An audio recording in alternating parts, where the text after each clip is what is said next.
我要讲怎么治疗咳嗽，尤其每年冬天一定会咳嗽，然后一定要看医生。那等到春天来的时候才会好的那种症状，保证根治。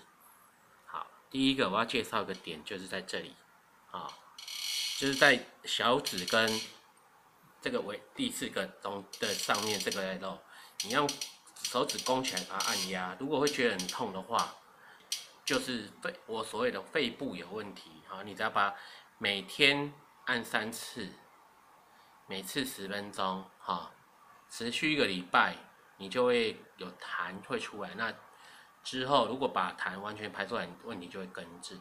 这是我定义的肺部的问题。再来就是支气管的点，在这一条，啊，在这一条看看哈。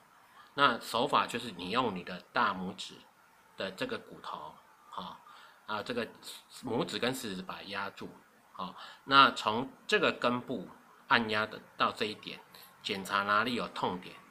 有痛的话，如果你里面有病毒藏在这个支气管里面，你按压这个会很痛。